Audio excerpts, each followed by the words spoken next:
In my free time, I loved sleeping nestled in her soft fur. Later, once she recovered, she returned to her true form. She fixed me with a fierce glare and warned me. A fox only has one mate in her lifetime. I already have a fox I like. I'll never accept you. Put those filthy thoughts away. I will never like you. Then she ran off. I stood there completely bewildered. I had no idea what she meant. I'd always treated her like a cat. What did that have to do with being mates? Later, I bought a chubby Samoyed. As I walked my new dog home, I saw the white fox crouched outside my door, looking deeply wronged. You humans are so fickle, she sniffled.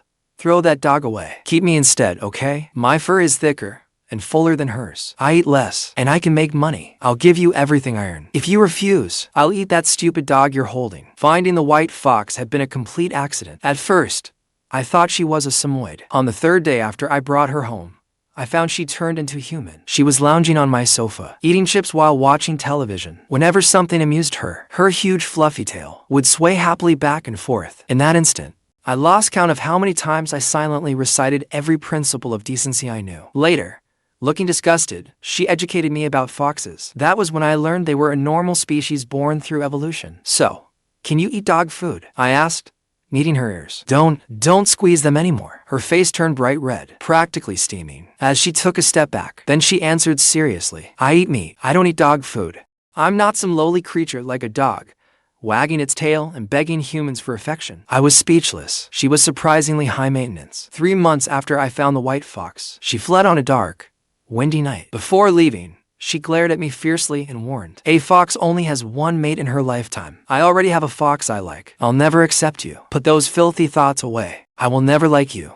Then she ran away, leaving me standing there in a daze. I had no idea what she meant. I'd always kept her like a dog. What did that have to do with being mates? The white fox had run off for no reason at all. I thought about it for a long time, but still couldn't understand what she was doing. So I stopped thinking about it. Life was peaceful after that, until 2 weeks later, a business partner invited me to a cafe to discuss a project. I brought my laptop and went to meet him. By pure chance, I immediately spotted the white fox in human form. She was tall and slender, with pale, flawless skin. She leaned against the railing, looking down at everyone below with open impatience. Mr. Zheng, do you know Ms. Xia? My business partner noticed I was watching her and asked eagerly. Ms. Xia is a major shareholder in Rong'an. I arranged to meet here because I knew she often comes by. Could you introduce us? I froze for a moment, then realized who he meant. I shook my head.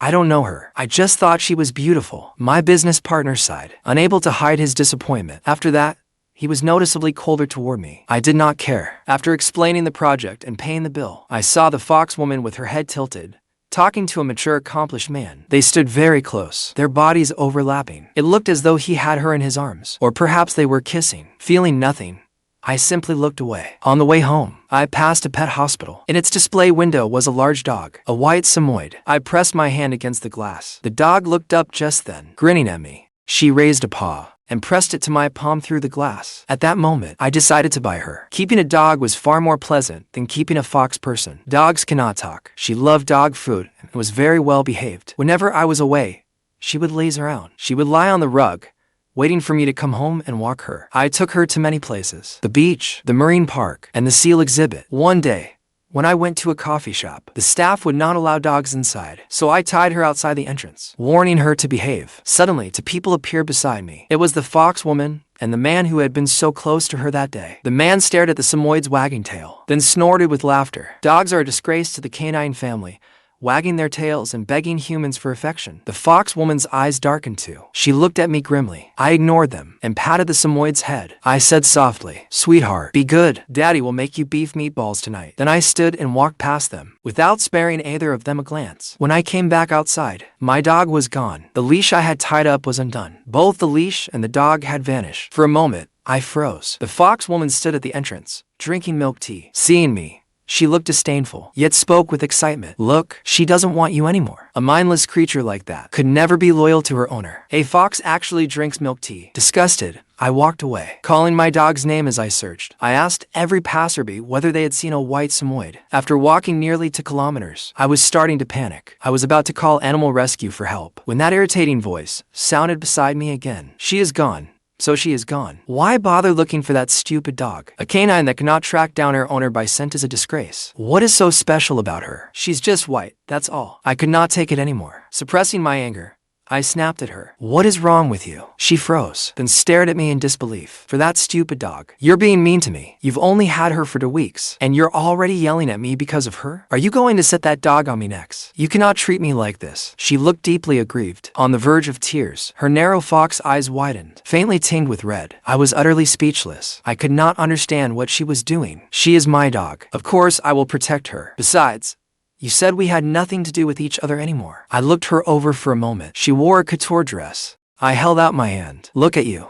You are doing quite well in human society. Pay me back for all the meat I fed you. I need to buy my dog some toys. She looked as though I might anger her to death. Her words came out in a flustered jumble. A stupid dog. What does she need toys for? Suddenly, someone called to her from across the street, cutting her off. The person hurried over excitedly, eyes shining as he looked at her. It was the business partner from that day. He turned to speak to me, far warmer than he had been that day. Mr. Zheng, why didn't you tell me you knew Ms. Xia? We'll sign that project immediately. I'll have legal draw up the contract right away. Had I known you and Ms. Xia were so close, we wouldn't have dragged this out so long. No.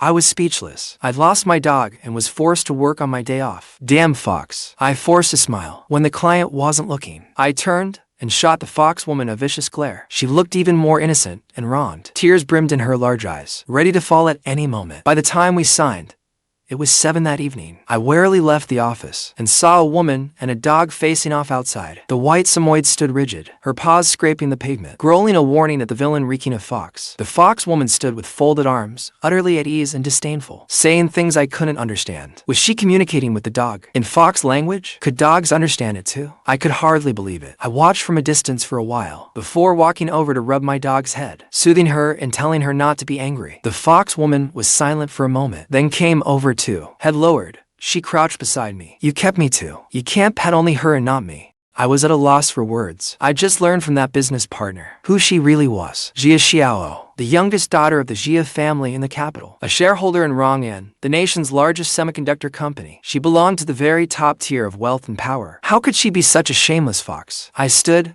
and asked her coldly. You stole my dog earlier, didn't you? I didn't steal her. The leash was too loose. It came undone with one pull. That dog followed the sausage all on her own. There was nothing I could do. I just looked at her in silence. She bit her lip. Fine. I was wrong. But you're too good to her. You pet her head, buy her toys, and even kiss her. I'm so jealous. You used to keep only me.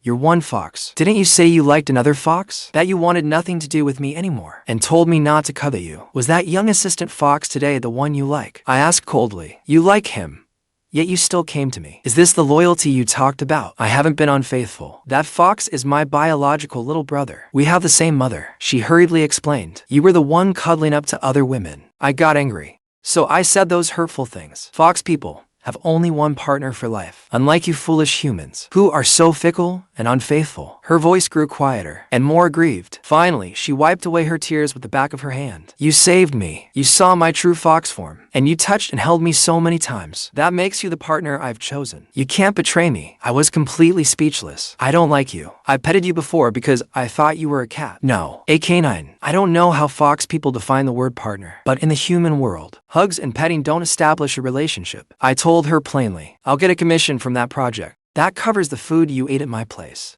We're even now. I don't like you, and I don't want to be your partner. Please stop doing strange things from now on. Goodbye. No. Let's never meet again. With that, I pulled the Samoyed away. I walked quickly, eager to get away from that bizarre fox woman. She didn't follow me. I breathed a sigh of relief. After getting home, I made my dog beef, tofu, and cabbage soup, with a bowl of dog food on the side. I sat beside her and watched her lick the bowl clean. Stroking her head, I said, my poor baby went hungry all day. That fox woman is awful. Next time we see her, go bite her. Okay. The dog grinned, raising her paw for a high five. That night, I was half asleep when something furry brushed against my chin. I thought it was the dog and instinctively pushed it away. Sweetheart, don't mess around. The thing froze for a moment, then rubbed against me even harder. It even licked my neck again and again. Wet, the hot, sticky sensation made my whole body go numb. I opened my eyes and met a pair of long, pitch black eyes. She stared straight at me, as if she wanted to devour me whole. It was that fox woman. I tried to shove her away, but scarlet flickered in her black eyes. She raised a paw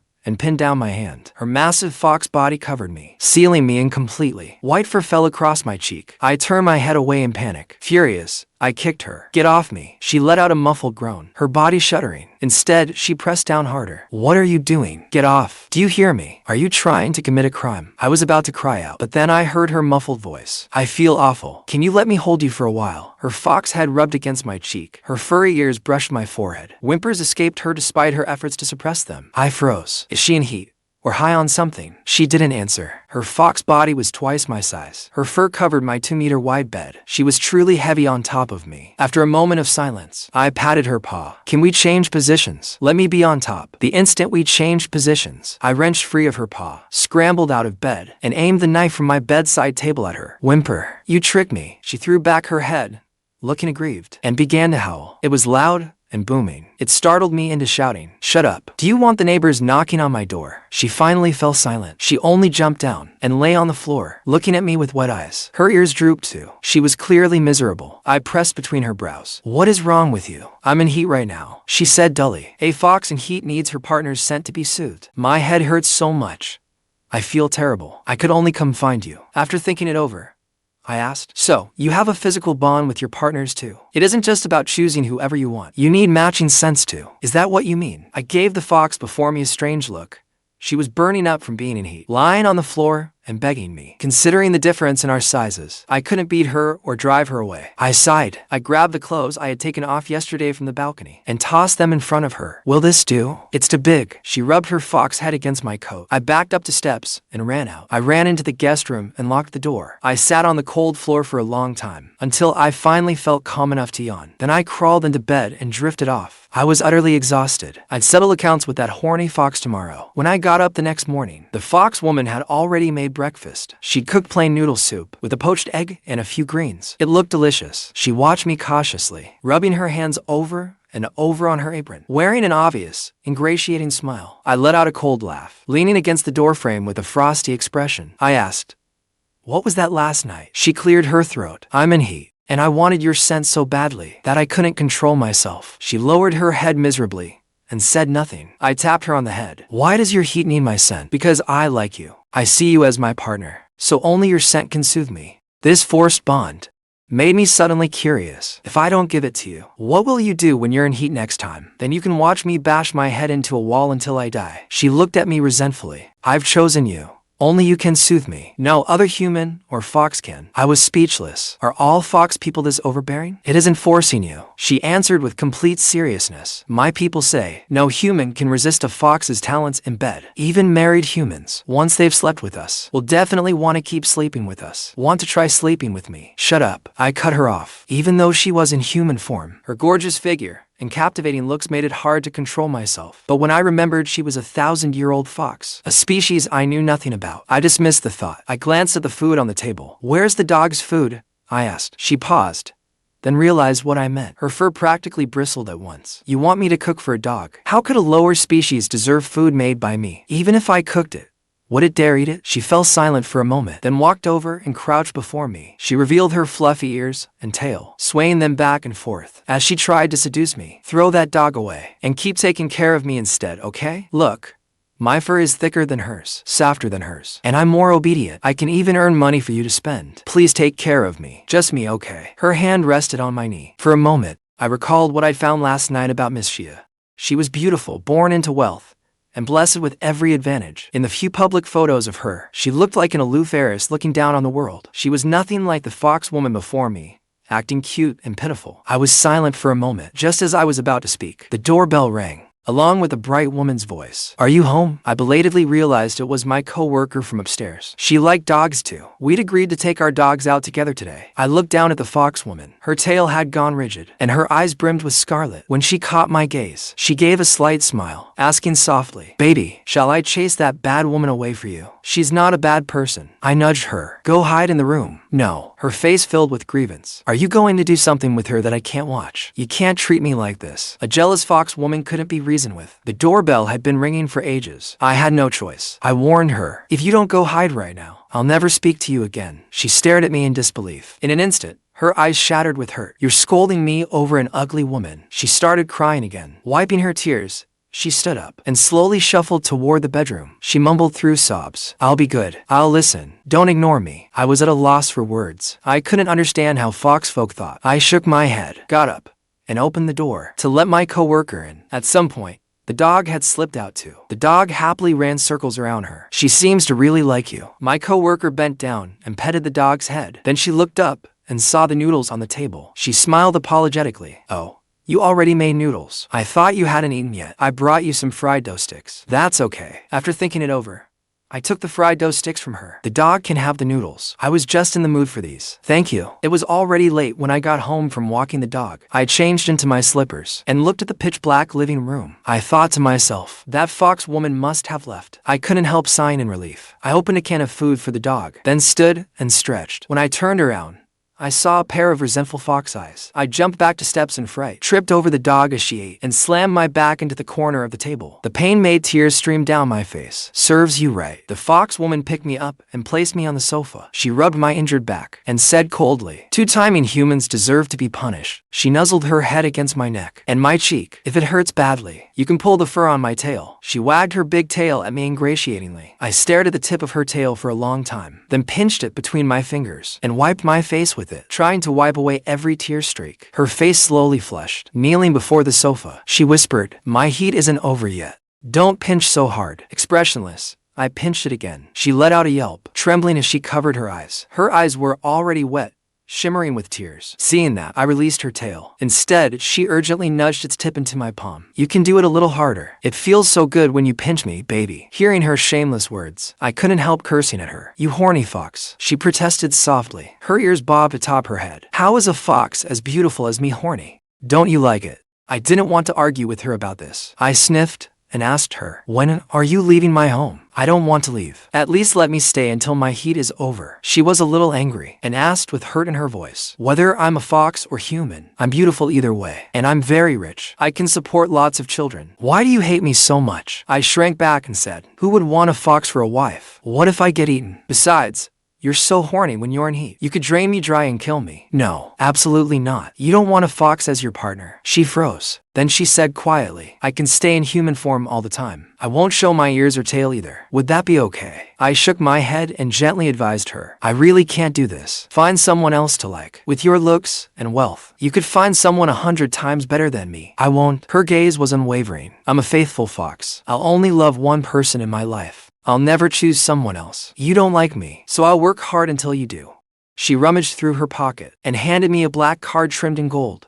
"It's for you. No limit. Spend whatever you want. Now that I've paid you, you can't throw me out." And so, that shameless fox moved into my home. I don't know who taught her this trick, but she cast aside her pride and began currying favor with the Samoyed. Dog toys, dog food, dog treats. Even when ordering milk tea, she'd make the dog a cup of goat's milk, and they could even understand each other's language. When I came home, I found the fox and dog cuddled together, sitting on the sofa watching television while eating potato chips. The whole world suddenly felt surreal. I looked at them in disbelief and said, "Dogs can't eat potato chips." "She can." She shifted back into human form and held up the chips for me to see. The package clearly read, "Doggy potato chips. Baby, people can have a little too. Want to try some?" I shook my head and asked sincerely, "Xiyao, don't you need to work? Rong'an is such a huge company. Is it really okay for you to loaf around here every day? Foxes in heat don't need to work." She sensed I wasn't happy, but didn't know what she'd done wrong. She put down the chips, her ears drooping, and said softly, "My brother will handle my work these next few days. My job is to get through my heat safely and bring my partner home." Her brother was far more famous than she was. He was the youngest son of the Xiyao family in the capital,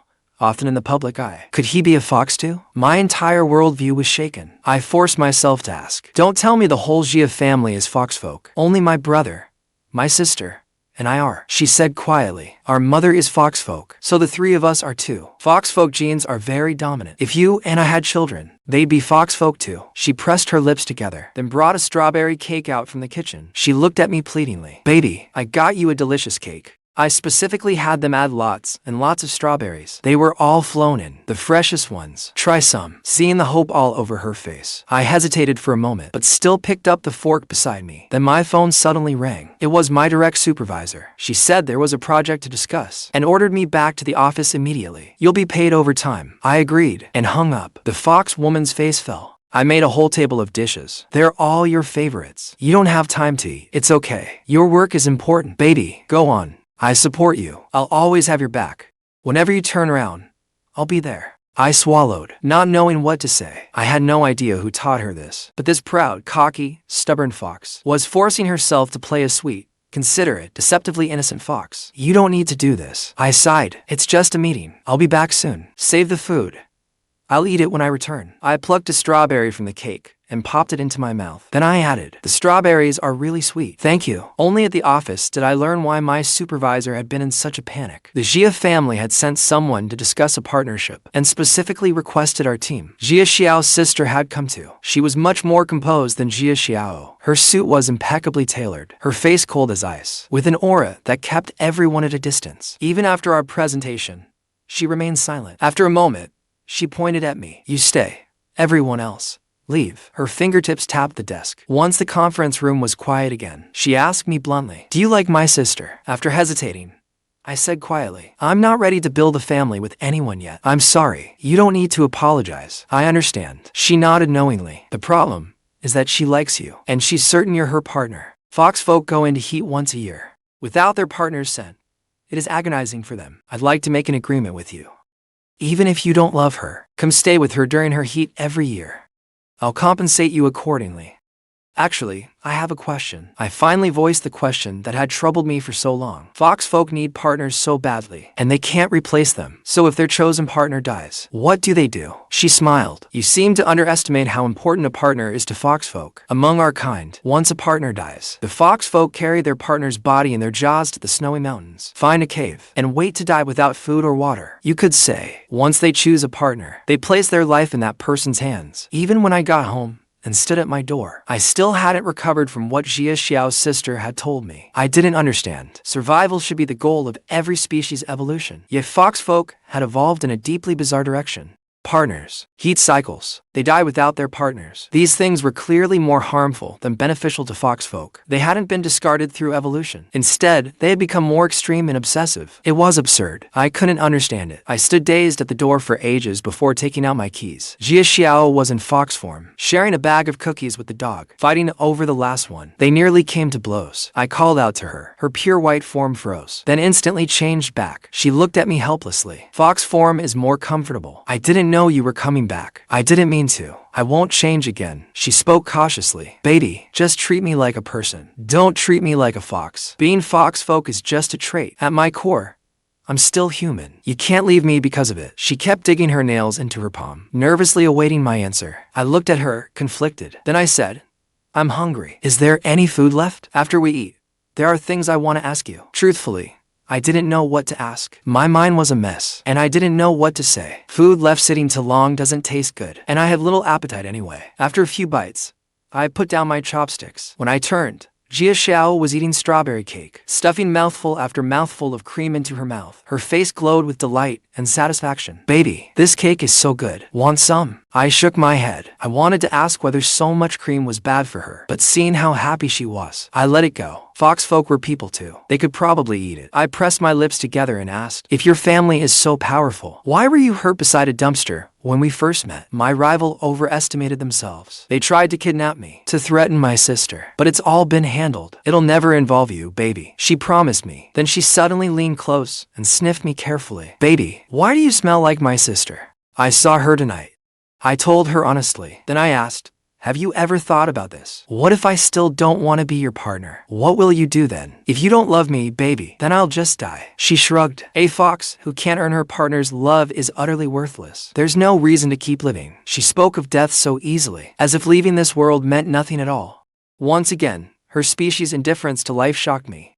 I continued asking, if you wanted me as your partner so badly, why did you say you liked another fox? And tell me not to set my sights on you. At that, Xiao coughed, putting down her fork, and began dredging up the past. That day, a woman brought you home, and you hugged her. Among Foxfolk, only partners are allowed to hug. Baby, you've hugged me so many times. Hugging her was betrayal. Her beautiful face was full of grievance. I watched you hug her from upstairs, and I was furious.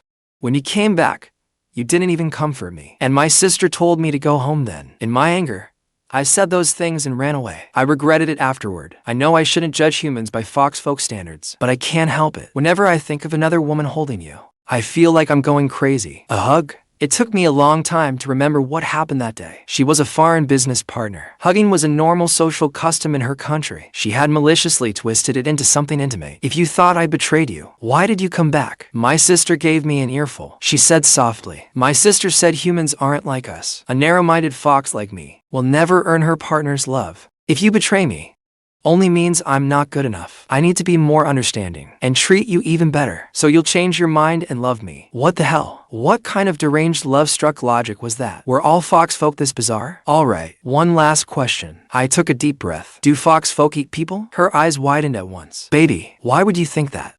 Foxfolk are people too. How could we possibly eat ourselves? Only then did she realize. So this is what you were afraid of? Is that why you wouldn't accept a fox as your partner? A little, I admitted, but I'm not afraid now. Foxfolk are very different from what I imagined. I beckoned to her. Can you turn into a fox for me tonight?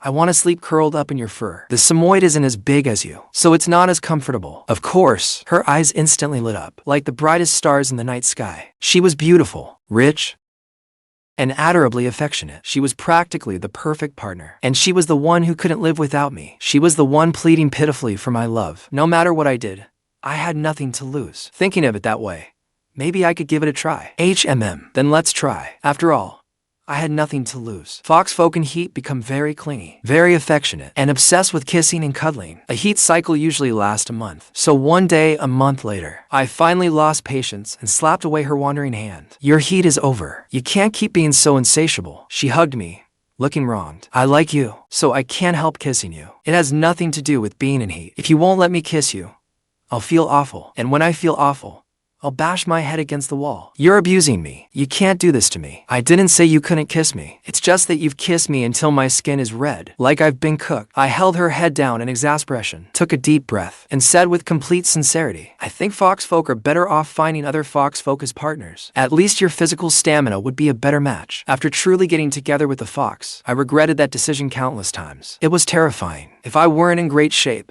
I couldn't have endured it. I thought life would continue peacefully like this, until I was kidnapped. My kidnapper was a frail young woman. She was one of the Xiyao family's rivals. She screamed manically into her phone that I had to pay with my life. This kidnapper was completely inexperienced. It felt like a desperate last stand. She looked fierce and vicious, but she hadn't even drugged me. While she wasn't looking, I picked up a small knife from the floor and cut my ropes. The kidnapper was still shouting into the phone. I snatched up the knife and pressed it to her throat. She was alone in that empty place. I tied her up with the rope. The more I thought about it, the stranger it seemed. How had such incompetent people gotten past my bodyguards to kidnap me? Then Xiao's sister found me. Her face was grim as she said, something happened to Xiyao. There are factions among the foxfolk. One advocates living peacefully alongside humans and integrating deeply into human society.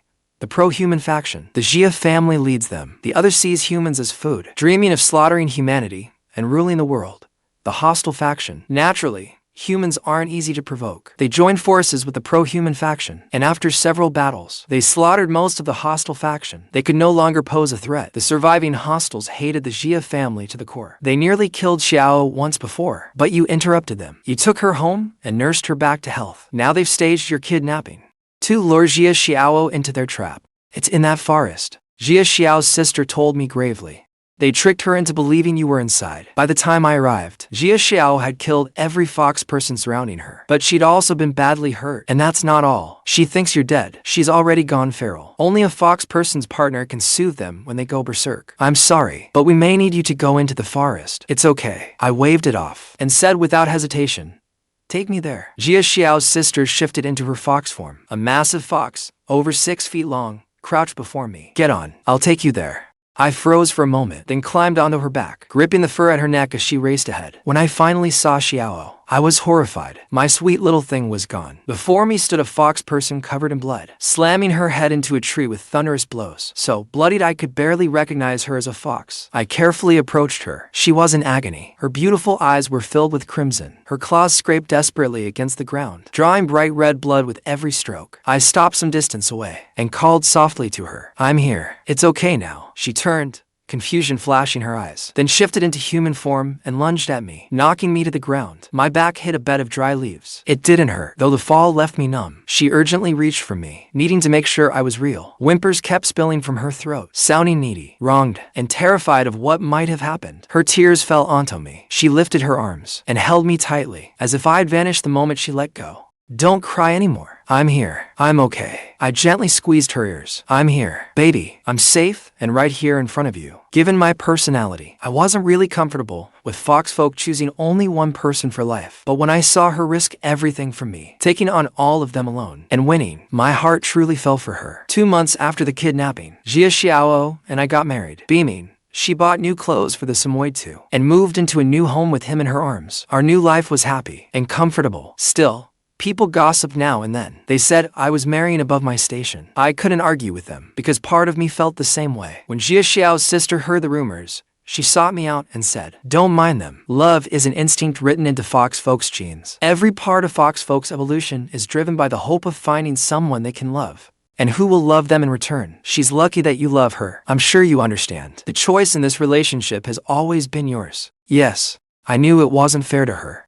I wanted her to be a little freer, so that even if I died, she would not grieve too deeply. Foxfolk possess strength and stamina beyond most people in the world. There has to be a price. We can't have every advantage. That wouldn't be fair to you humans. Love is the shackle powerful Foxfolk willingly place upon themselves. Is that what you mean? I fell silent for a moment, finally beginning to understand what had troubled me before. Evolution is fair. It created the Foxfolk, a species almost without equal in strength, then left an inescapable weakness in their hearts. To Foxfolk, a partner is both essential to survival and the greatest trial of their lives. That was what I meant to Xiao. When I took her across the Siberian grasslands, with the exhilarating wind rushing past our ears, I shouted at the setting sun, "I love you." All I could hear was the pounding of my heart. In that moment, I thought, a lifetime is short. If you spend it with one person, it will pass